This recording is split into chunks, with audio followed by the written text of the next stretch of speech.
Well, welcome to the 2000 Cubit Rule. It is always a great day to have conversations with great friends, and we'll be getting into that shortly. But I want to make sure you remember who I am. I'm Mark Rowan, founder of SheepFeast, and we're here to help businesses simplify their tech stack. So if you're wondering, like, how do I wrangle all this stuff together and make better use of the technology that's put in my hands, reach out to us. We'll see if we can help. But beyond that, we always have the 2000 Cubit Rule at the center of who we are. This is making room for God to move in business. And today we're going to talk about that specifically with the co-founder of GiveSendGo. We're honored to have Jacob Wells with us. We'll get more of his story and how this all got started here shortly. How are you doing today, Jacob? I'm doing well, Mark. I mean, we are under about 3 feet of snow. We just had a blizzard yesterday. And kids are out shoveling. I've been out shoveling, plowing the past day, but we're managing. It's actually great. The fresh snow is great. After about a day and a half, when it turns brown and gets yucky, all done. Yeah, I forgot. I heard about the blizzard, and we finally got a little bit more of a Virginia Beach weather. And for those who don't know, Jacob and I were churchgoers together years ago. And then the pre-call, I didn't realize how long ago it's been. 13 years ago since you set foot from Virginia Beach, and I believe you're in Massachusetts now, right? That's correct. Yeah, 13 quick years. Yeah, no joke. I remember like we used to both be in the kids ministry, like watching little kids and all that. Now our kids are old and all that. So time does fly and in that I don't remember exactly when you started Give Send Go, but were you still here when that project started off, or how did that kind of, let's kind of get the story. Like how did Give Send Go come about? I believe you're a military veteran as well, right? Right. Yeah. Well, that's why I was in Virginia Beach, was because that Norfolk area was because of the military. There's a massive Navy base for those of you that don't know, but I was stationed there from 2001 to 2006 on an aircraft carrier, the Truman. I was a cryptologist, and that's how I got connected to the church there in Virginia Beach where we met. Give, Send, Go was never a thought. In my time down in Virginia Beach. What was a real part of my reality back in those days was a recognition that God had a plan for my life to impact the world. And that was something that had happened to me as a young kid, 7, 8 years old, up in New Hampshire, where I grew up, just about an hour north of where I am now. Grew up in a family that loved Jesus, showed us what it meant to love Jesus, trusted in him. So I saw my parents operate that way. I'm one of 12 kids, so there was a huge crowd of us as well. So I think it's appropriate that we got into crowdfunding. I grew up in a crowd, but as a young kid, 7, 8 years old, and my parents took me to a revival meeting. You guys probably know the name Billy Graham, incredible preacher back in the 80s, and he just delivered an amazing message on the goodness of Jesus and who he is, the gospel, and really impacted me so tremendously. I went home and I prayed that God would make me like him one day. And Billy Graham, just a voice for speaking the gospel to the nations. And and I never knew how that was going to happen. I didn't know what that would look like. But as a young kid, I began to envision that and dream that for my life. And so I grew up with this sense of, all right, God, what are you going to do? And maybe I'll go to Bible college. And so part of my connection to the church that we were going to was I went to their Bible college. I'd gone to Bible college before joining the military. And none of that seemed to be fitting or working out. But I was being successful at uh, business, at the things that I was putting my hands to. And so when we moved from Virginia Beach, just feeling God call us back to New England, when we moved from there, sitting in conversation with a few siblings about this new rise of social media and industry that was riding the wave of that, which was crowdfunding. And everyone was adopting these social media platforms. They were coming online. People were now having that technology in their pocket, in a cell phone, a mobile phone. And we were adopting Facebook and Instagram and what's now X, these various platforms. And GoFundMe, our primary competitor, tapped into that connectedness and began to created their platform where people could fund their community through a technology platform. So we saw that and we were talking about it in 2013, 2014. And we said, wow, wouldn't it be super cool to have a platform that helps people raise money, but does more than that, that actually injects hope into the middle of these circumstances? Because we know that no matter how much money you raise, it doesn't meet the deeper needs that we all have. And I'm going on a kind of the long backstory of this, but it culminated in that moment in the end of 2013, where it's like, wow, there's this new industry emerging. It's called crowdfunding, online crowdfunding.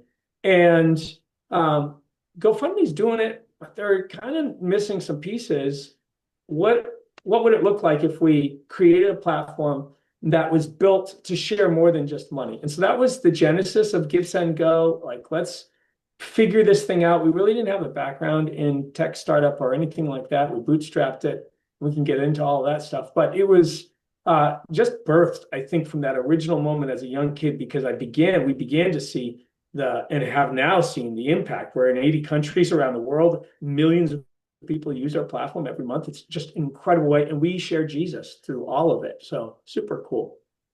Yeah, that is inspiring and really cool to see where God has brought you and from, like I said, knowing you back years ago and all the things that he's done through you is amazing. And of course, one of the things that I learned as we, obviously we've been connected on LinkedIn and just seeing you from afar, and I was like, oh, let's read a little bit more. I was like, oh, you actually co-founded it with your sister. So how has that been? You said you were talking with your family and being able to work, and together with your family members. How has that been as working through that and having that opportunity? Family can be challenging. And I think one of the biggest things that you have to realize, and this is something that we realized in the journey, was you can think you know somebody just because you have a relationship with them until you get into business with them. And then it's like, oh, wait a second. I knew you in one way, but I didn't know you in other ways that I thought I might, just because of that over familiarity. So it's a cautionary tale to people getting into business of really creating that initial framing it's almost like premarital counseling that most people don't do anymore, and it's to the detriment of society. I think that people aren't really understanding who they are when they come together, but that when you're getting into business with anybody, and it could be siblings, it could be even friends or whatever, that you really have a solid understanding of who they are. But I will say, so fortunate that it has worked out tremendously. My sister Heather, so it actually happened to start with myself and two sisters. And one of our sisters, early on within that first year of creating the foundation for the platform, life was just too busy. God was calling her to other things. And so she stepped out right when the platform was coming online. So from that moment, and part of that even was recognize that the tension of the differences of who we are as individuals in doing business with each other. But then my older sister Heather, she's number 2 in the lineup of the 12 of us. I'm number 5. We continued to carry the journey from that launching point all the way up to today, and it's really been an amazing synergy where her strengths complement my weaknesses and vice versa. My strengths complement her weaknesses, and we've really been. It's actually, I think, a Time article just a year ago about this new business forming of co-CEOing, and they were talking about a trend of co-CEOs leading together organizations, and I think we've actually been spearheading that because we've been doing it for now 10 years, and God's just blessed the journey. That's great to hear. Your story there reminds me of a couple different things. One of which is a, someone that I go to church with now and was on the podcast last year. He has an organization called Family Dynasty, and it really talks about the power of, the generational, pieces of family working together and the God's plan through that. Of course, that's the original plan to steward the earth, right? Is through the family. And Right. so you guys are able to do that work together, which is pretty exciting. Yeah. But yeah, so you talked about bootstrapping, and for those that might be listening in and like, oh, I've kind of heard that. Pull yourself up by your boots, right? That's what we think of. Can you give us a little bit of insight of how that worked for you, what that meant for your organization? Well, it meant that we were going to do things differently than many organizations in our tech world do today. But early on, we were looking at, okay, what does the journey look like to build a crowdfunding platform? We're not familiar with the space at all, even really technology. I'm not a web developer or coder. My sister isn't either. How do we go about this thing? And so well, we said, you know what? If we believe that God's calling us into this, He's going to provide for it in the journey. So let's take the resources that we have. Let's put a little bit of money in. And how we did that was we actually did take a loan out from my mom just to make it equal for all of us and to pay her back equally. And it was it was like $21,000.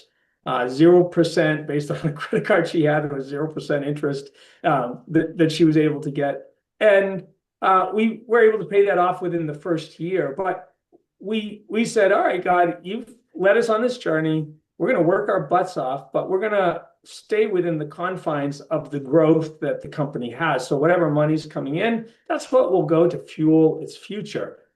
We really didn't take salaries for the first several years, and how we were able to do that, fortunately, both myself and my sister Heather, she was at a period of life. Her husband's company was just taking off and she had just had a baby. So it allowed her time to stay at home and spend intentional time on the website while her child was really young. And then for myself, I had, if you remember, Mark, some of my time in Virginia Beach, that in 2006 to 2012, I was doing real estate, and I had a bunch of different real estate properties, and I was just finding some success in the real estate market. And so there was a foundation for success because I saved my money. And I would put it away and pay off debt. So I was debt free. And I had a solid foundation. And during that period of time too, my wife, as we moved up to Massachusetts, she got a job. So that helped offset some of that. So the bootstrapping mentality was really a trust in God, because most companies that are doing what we're doing are getting into any of these types of spaces. They're going after venture capital, seed money, they're borrowing money. But unfortunately, that makes them beholden to those investors. And again, that's another real serious thought process that you have to have prior to doing that. Otherwise, you don't have the decision-making power in the journey that you might have thought you would if you've turned it over to investor capital. Yeah.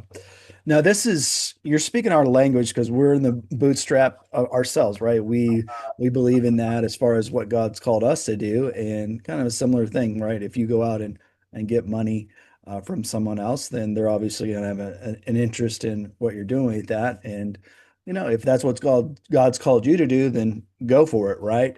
And I know we can talk about this a little bit too, is, there's a whole Christian investor, faith-driven investor world out there as well that, has this idea of, establishing God's kingdom through the, finances God's given them. But it makes me think, all this conversation makes me think of even back to this idea, the 2000 cubit rule, God, being with the people of Israel going into the promised land. And he told them, I'm going to give you this land little by little. And the Bible also talks about growing wealth, little by little. It's like this thing, like we have to grow with the things that God has given us, because Right. he spoke to them directly. He's like, you're not ready for it all. Like you wouldn't be, it would eat you alive if you were to go into that land and try to, take it all. So that's just kind of, part of the journey that many times that we're on, right? A little bit here, a little bit there. Well, I mean, that's very, very true. And you can read about these journeys of other people that have similar stories. I mean, Dave Ramsey, EntreLeadership, he talks about some of this, that we're always wanting to be way farther ahead than we are. And if we were given, and what is shown statistically, you can go through the numbers on businesses that have been given a huge infusion of cash, and we've even seen it with friends that we've known in the industry. And because they haven't learned the lessons yet, they squander that money. And and it happens over and over and over again. But when you don't have money, it actually makes you very careful about every dollar that you have. Now, I am not somebody that would say, oh, never take seed money if the project's right and there's good counsel around it and really thought through the process.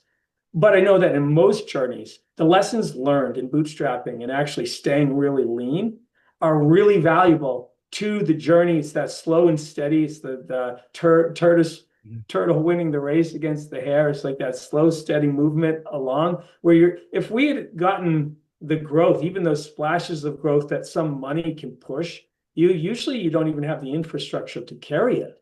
And so I think all of that kind of leans me towards more the bootstrap model over other ones. But again, every situation is unique. Yeah, exactly. And thinking about this, in the Christian realm, like I said, there's plenty of people that organizations that have cropped up, I think, over the last 20, 30 years, that it's a faith driven, it's a Christian based entrepreneurs. You have people that have done well financially and they're looking to steward that and help other organizations. Sometimes that's looking at, people in developing countries, right? They definitely don't have the access to resource. So I think those are, great endeavors. Now for you, we can get into a little bit more of the story. I think you guys obviously had some peaks as far as visibility and things that happened on a national level. When those kind of things started taking place, did you have people that were like, hey, maybe I should get on board with these guys? And did you have any of that sort of thing starting to happen where people were coming to you and wanting to see if they could get involved? Oh, for sure. And it's happening, yeah, continues to happen more and more. You see that shift over time where at the beginning, you're going after every connection and you're reaching out, reaching out, reaching out.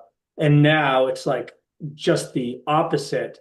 We're just being inundated with requests for people from every element of the business, whether it's capital investment, whether it's just wanting to join a values aligned organization. I think that's one of the areas that we sit in right now in the marketplace, is that more and more people are looking for values aligned organizations to work. They want to have meaning in the work that they do. And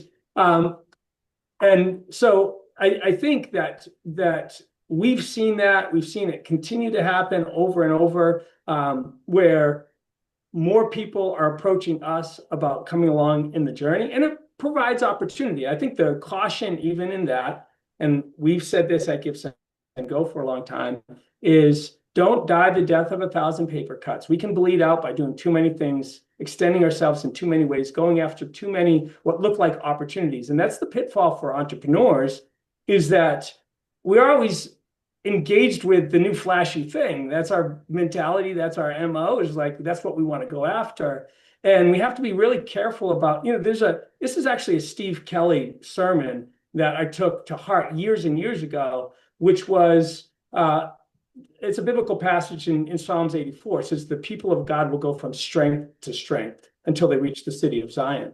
That we operate out of strength, not out of weakness. And so what we honed to do, and this is a little tangent to what your question was, but what we honed to do over and over again was to not let some of these requests or these other potentials draw us away from becoming the best at what we do. And then once we gained that strength and found ourselves in a position of strength, it would leverage us to other things, and maybe engaging in some of these conversations that people are reaching out about and wanting to partner around. Yes. And I think one of the things that I saw for you guys was centered around the COVID and all the things that took place. And that was one of the, kind of flashpoints for you guys, right? I knew, like I said, been connected with you for some years and saw the journey. And then all of a sudden the Canadian trucker thing took place. Was that kind of like one of the primary things that kind of pushed you forward in your journey building this business? It was definitely a huge one. And I'll say so far, it was our biggest campaign. But there were moments before, and they're hot topic moments. And I'll throw the name out of one of those predecessors to the Canadian truckers. was a young man named Kyle Rittenhouse. Hmm. And if you remember in the turmoil of 2020, where there was George Floyd had just died in that altercation with the police officers, that situation, and the unrest that unfolded throughout the country. And there was this massive tension in those that was just boiling throughout our country. And a young guy named Kyle Rittenhouse found himself in the crosshairs of one of those moments and ended up killing two people and wounding a third in a moment defending himself. Whether he should have been there, I'm not even going to get into any of that. But the campaign, there was a fundraising campaign that all of our competitors refused to allow. That was based on a legal defense fund, and it ended up landing on GiveSendGo, and we were immediately shocked because we'd never had anything like that before. We were kind of like a platform for missions trips and the very benign causes of helping people in community. And now we're wrestling through, okay, what are we supposed to do with this massive hot button situation? And we prayed about it. And we talked with our community of counselors, the wisdom that we have around us. And we really came to the foundation that our society rests on biblical principles. One of those principles is you're presumed innocent until proven guilty in a court of law, not public opinion. And that the courtroom is the best place for these things to actually be adjudicated, not he said, she said from media pundits that always have a spin and always have limited information. And so we stepped back from it and said, well, is there anything wrong with raising money for a legal defense to have the best defense possible in a situation? And we said, no, it actually equalizes the playing field. It puts the burden on the justice system to not play favorites to just wealthy people anymore. It actually makes it a level playing field for everybody. And so we said, oh, we're going to allow this campaign. And we took a tremendous amount of backlash by big industry players like PayPal and Discover Card that were really trying to shut us down, AWS, for allowing that campaign. And we said, no, we fought under the pressure of that to keep the campaign up. He was able to raise $600,000 for his legal defense fund, and then eventually was exonerated in court, but that didn't really matter to us. What we were standing on was principle, and it leads us to the trucker situation a couple of years later. So that Genesis moment with Kyle, I think, opened up people's awareness to this platform that wasn't doing what all the other platforms were, which were censoring and really restricting the freedom that Americans have in the First Amendment, but are God-given rights, not government-derived rights. And we said, okay, we're these social platforms, and we kind of are the social utility, this place to move money. It really is very tightly connected to our speech, and we have to be super, super careful about what we limit. Otherwise, and this is what we saw, the byproduct of the censorship industry in complex with all the big tech platforms, is that you immediately lose truth when you start censoring. Because the endeavor to truth is it's a wrestle. This is the biblical picture of how we get to truth. It's a seeking, it's a searching, it's a struggle. Well, we're not omniscient beings. We have limited capacity. So we have to wrestle through the ideas that the world throws at us and stay focused on Jesus in the center. And so we said, well, we're not going to be that arbiter of this person's a viewpoint or this person's viewpoint. We're going to push into freedom and freedom of speech. You can't fundraise for things that are illegal. And we do even have some boundaries around some of the campaigns, like we don't allow abortions on GiveSendGo, of people fundraising for abortions. We don't allow people fundraising for transgender stuff for children. We want to protect children. Basically, that's the caveat there is we're going after protecting the innocent, the people that don't have a voice yet. If you're an adult and there are legal activities that you want to do, then we're largely going to allow it. And it is a place to wrestle. These aren't easy issues. You got to wrestle them out. But the trucker convoy brought us to a global scale. I actually had the privilege to speak before Parliament in Canada a couple of times. As a result of that, we're still engaged in a $300 million lawsuit in Canada as a byproduct of that convoy nearly 4 years ago now, still working its way through the courts. God's been faithful through it all. And again, we don't even know everything ourselves. we continuously lean back into the grace of God, the wisdom of God for the journey, and say, all right, God, you put us in such a pivotal position in society. People are fundraising on GiveSendGo from all around the world, and we're hitting the hot button issues as a platform. How do we operate it? How do we operate with wisdom and with grace to people? And he's allowed us to just have favor, and we're just so thankful for the journey. And it's even grown to bigger issues or other big issues that some people might know. But yeah, Kyle was the genesis moment, I would say. Right. I appreciate you guys really standing for truth and, just having an open voice. So well done.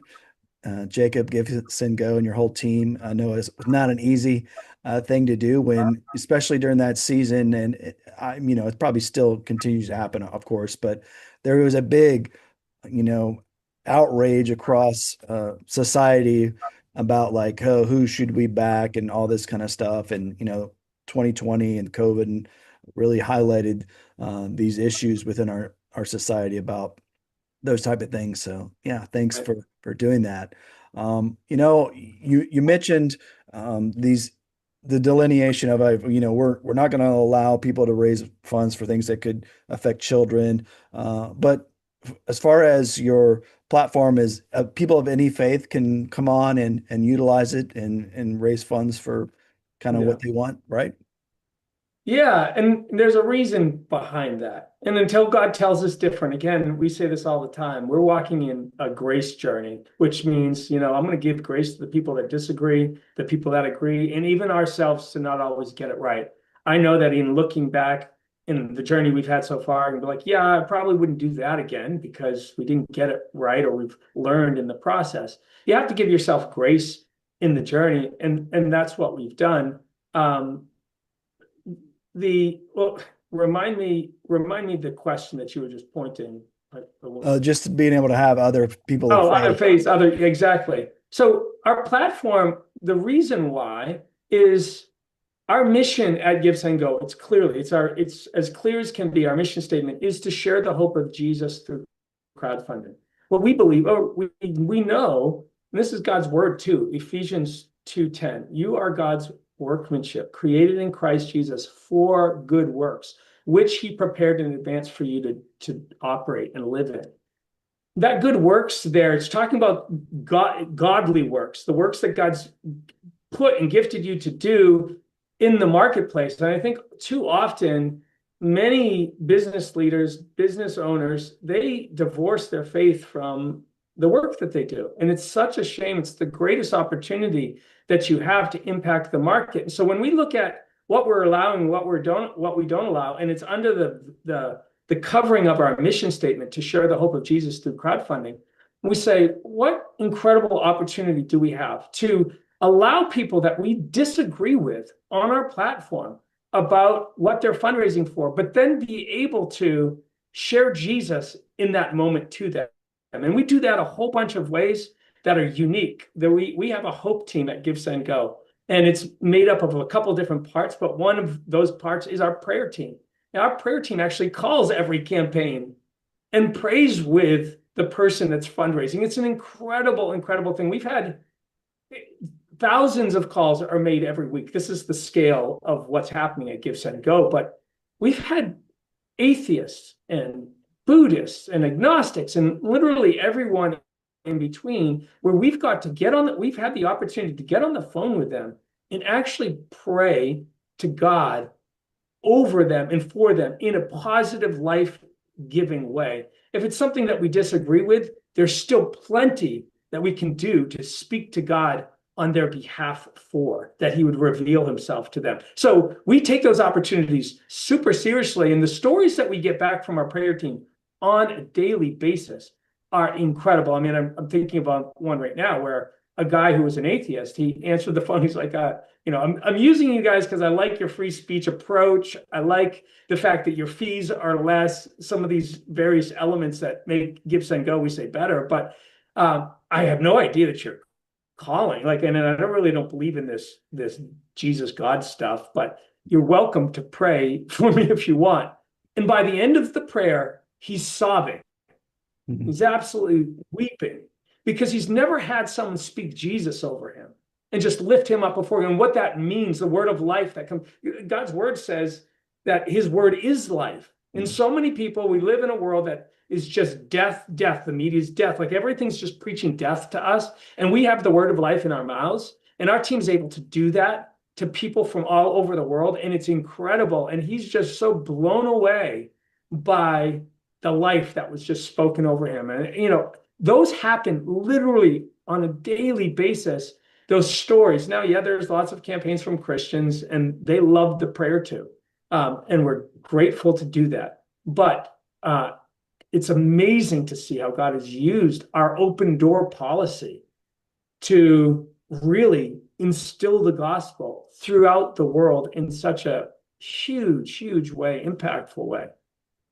Sounds like Jesus, who was a friend to sinners, and the Pharisees had a real big problem with it. So I think you Right. guys are on the right track, And for those that might think, oh man, you're Christian, why are you allowing these folks to do this? It's like that's the same mentality, right? The religious spirit that Right. doesn't really get the heart of God, which is like, yeah, let's have an open hand toward these people. You never know how this could impact. So that's an amazing testimony that you shared. And like I said, there's a lot more going on behind the scenes that maybe we don't hear about, but we're glad you're out there doing the work. That's amazing.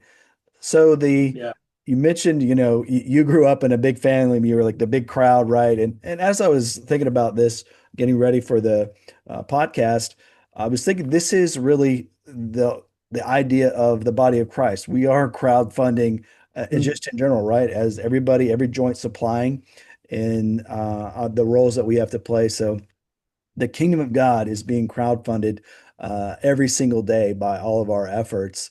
And so you guys are literally crowdfunding. Tell us about that reality of the crowdfund world. How it's like you Yeah. said, social media really gave a space for this to happen, and so more and more people we've heard about, of course, GoFundMe and some of these other type. Then there's industry specific funding and all that. Right. Where is the industry going, and what's the role that you guys are playing in that? Well, I mean, there's a lot happening, and different types of platforms hit different niches, and we're actually, and I'll talk in a minute, maybe if we have time, about one of these new ventures that we're doing, a sister company. But the I know that the vision for GiveSendGo particularly is to be the global leader. So it is to take the pinnacle household name spot as far as philanthropic crowdfunding. And that connectedness that happens online is unique to this moment in that we really are all connected in a way that's never happened before. Crowdfunding, like you said, is the heartbeat of the church, but it's also been the heartbeat of humanity for so long is community. Communities coming together. And you can literally go to the beginning of time and you can see crowd-funded endeavors, people coming together to to do something and all participate. Now it's almost like we've created our own Tower of Babel with the internet, where we can all come together and be unified uh, around or connected together in one manner, which was part of the issue back then. But we sit, and our endeavor in GiveSendGo is to, like you said, not just be a platform for facilitating funds, but to do something that the church was doing early on, which was bringing believers together to meet the material needs, but also to inject Jesus in the midst of them. Because I use this illustration all the time. No amount of money raised for somebody that's just lost their child in a tragedy, car accident, the child passes away. That $50,000 that you raise from the community, it'll pay for the expenses, the funeral expenses, some time off, like it'll pay for those things. But it does not replace your child, and it definitely doesn't stop the hurt from happening. It doesn't give you relief from those things. And so you can't, like, and this is the problem with our competitors, is that they've literally just become a way to move money from A to B. And our platform is no, we're reaching in and actually recognize that there's more to this life than just money. And there's a message of hope. There is truth out there that's real, and that truth can give life and does give life, and we're going to inject that. So I do think that we sit at the forefront. We're looking from a technology standpoint, implementing various blockchain methodologies for movement of money, engaging in more countries as the sophistication allows within those countries, because we can have a technology platform and network, but the countries themselves have to have some infrastructure. So as countries like in Africa or in some of the more impoverished countries begin to modernize and come online, it gives us more access, which will be the front runner into those places as a platform. I think our competitor GoFundMe is around 20 or less countries, and we're in nearly 80 or around 80. So we've got a huge head start on them overseas, and we're going to continue to press that advantage. I do think in the rewards space, of crowdfunding, like the Kickstarters, their market is getting segmented into niches, and that's leading us to our new venture at GiveSendGo, which is Film Launcher, a sister company, which basically takes the best of crowdfunding for rewards, kind of like The Chosen, tapping the crowd, giving rewards around it, but also streaming all in one place for film producers. So it's going to be a one-stop shop for your film producer. You want to get your thing off the ground, set up a Film Launcher campaign, and when it's done, you can stream it and put a paywall on it, all in the same place. People want more, and this is what we've seen. I think this is the dying model on some level of Disney and Netflix, is they just are a place to consume content. But people want more than that. They want to engage with content. And what Film Launcher is doing is it's gonna be a place where people can actually engage in the content and the creation. And I know that's a complete off the side conversation. It's just part of where GiveSendGo is going. We found strength in our crowdfunding model for GiveSendGo, and we're going to leverage that strength for Film Launcher. God's just birthed that in us, and it goes live within the next couple months, which we're very excited about. But there's a lot of neat things happening in the marketplace, and we're sitting right at the wave of that. So the front end, and Yeah. it's an exciting journey. Great. So, as you're talking about Film Launcher, I'm like, oh, I've got friends that need to talk and they need to go see this. Now, is there already like a landing page where people can see it and all that kind of stuff? Yeah, filmlauncher.com. You can hop there. You can follow us on social media. I think all of our social media profiles. It's amazing. This is just God. I think you're always looking for a good name for a potential platform. And for Film Launcher to be available was like, what?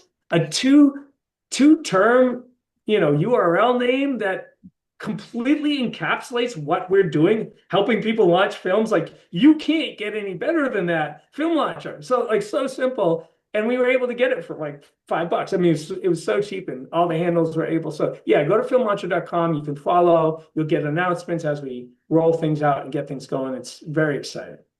Yeah, I had a friend that he's been on the podcast, and he's a filmmaker, and so I will be telling him immediately about this. I know because that's been a big struggle for his industry, especially in the Christian. He wants to make authentic Christian films that are not like the sorry to say, like Hallmark kind of cheesy stuff, but like things that really speak to where people are at. And but funding is always a challenge for those in that industry. And he has his eyes set on, being a standard, that really makes a difference, not only in the quality of the film, but the quality of working, with his the crew and everybody that's involved. So that's exciting. Yeah, super exciting. And like he knows, what's making this even more accessible for a platform like Film Launcher for creators is the cost of production is being driven down because of technology. Some of it AI, but just technology in general. And so it makes a crowdfunded campaign much more realistic for the budget of a film, because you can do a lot more with fewer dollars now just because of technology. So super, super excited, as I think we're going to really hit a missing spot in the marketplace with this platform. Yeah, I love it. I think the timing and me learning about it and all that is very fortuitous. My Mm. daughter too. My second oldest is a film student at Regent, so that's exciting. Okay. She was that today. She was on they weren't filming today. They were doing props or something. But it's actually a project that the professors is a documentary that they're working on dealing Okay. with trafficking. So she's already, as a freshman, already getting to work in some real films. So that's exciting then that you guys Yeah. are helping those efforts be made real and accessible. Mm. I Yeah. also wanted to kind of get a little bit of, who you guys serve. Of course, you talked about early on, you're like, hey, we're doing like mission trips and all that. Like, how does that break down nowadays? Are you guys, uh, I'm sure you got the numbers on segmentation, like this amount of people come to use this, and you Right. have businesses that are utilizing what you guys are doing. How does that break down? So about 80%, it's probably even slightly higher than that. 80% of campaigns on GiveSendGo are set up by individuals. So the market that we operate in as a crowdfunding platform, and there's four main categories of crowdfunding. There's donation platforms like ours or our competitor, GoFundMe. And then there's rewards-based models like Kickstarter or Indiegogo. And then there's debt crowdfunding, which is, hey, I'm trying to raise some money, get a loan basically, and people lend it to you. And there's debt crowdfunding. And then there's equity crowdfunding. And so those are the four primary genres. Within the donation space, you have individual crowdfunding and you have nonprofit crowdfunding. And so there's a little bit of segmentation where our sweet spot is for the individual that, like most individuals, they don't have a way to receive money easily and tell a story at the same time and engage the crowd. So almost anybody nowadays can set up a Cash App or a Venmo or something like that and be like, hey, send me some money. But it's that crowd engagement and the ability to really tell a story and have receipts given put in there and have shareability by other people, all of those aspects. So individuals are our sweet spot. Now, some people, some nonprofits do utilize our platform because there's a lot of functionality that they don't have themselves. But typically, nonprofits, they've got their donate page, they've got a donate button already, so they can already have a place to drive traffic to. The crowdfunding piece does add value, I say specifically to nonprofits. Like one of the biggest value adds, unlike our competitors, we actually give you all the your donor data, your givers data. So that's like if they're giving to your campaign, then you have access to that data, unless they hide it and say we want to be anonymous. But you actually can collect that data, and part of that is we have a cool function on our platform nobody else does, which is a pray button. We believe that it's important to give people money when we can for their need, but just as valuable, even more valuable, is our ability to pray over somebody and speak words of life. So we built functionality beyond our prayer team calling these campaigns, where people can just click the pray button on any campaign and that write a prayer message, uplifting message that goes right into their inbox. And that's a huge beneficial piece. But what it is, it's a really, really low barrier to entry to begin to gain a follower in your journey of what you're doing. Everything about business is friction points. What's the level of friction that I've put in place or need to have in place for my customer to experience my product?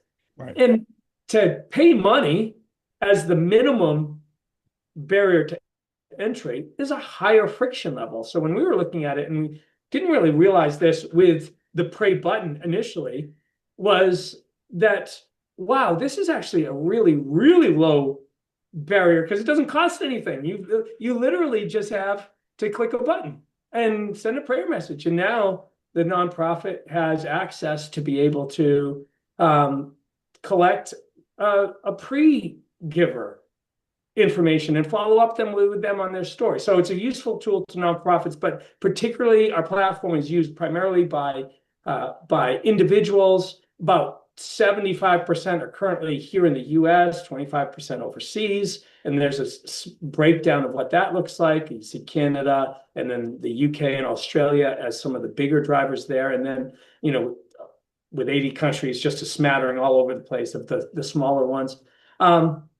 segmentation we were really going after from a marketing approach, we went after mission trips early on. We had no money, so we're like, we got to get so narrow in our marketing approach, because you can just spend money in marketing like it's like nobody's business. That's a lot of companies lose, is they spend way too much on marketing without really knowing who their customer is. And we narrowed our approach to mission trips, people going on mission trips, and we drove that way, realizing that as they used us for a mission trip, they'd see, oh, well, there's other categories. I can use GiveSendGo for all sorts of different things. And that's what began to happen. So we expanded our target customer profile to be more broad. And now it's women particularly, because what we find is women are a little bit more socially connected and willing to set up campaigns within their community and like be that pushing, hey, let's create a meal train, let's raise some money, because they're connected on what's happening within the family units.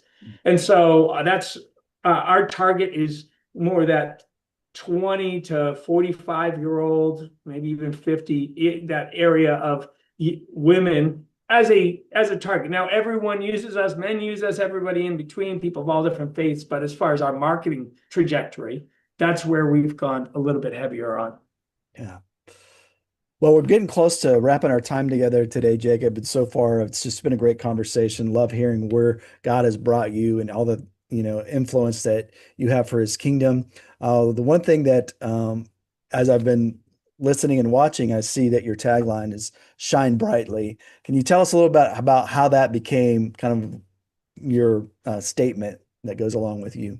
Oh man, it's such a powerful story. I mean, obviously it's a cool phrase, shine brightly. And we know as Christians, it's part of our thought process is that we're called to shine. We're called to be a light on a hill, like it's radiating who Jesus is through us.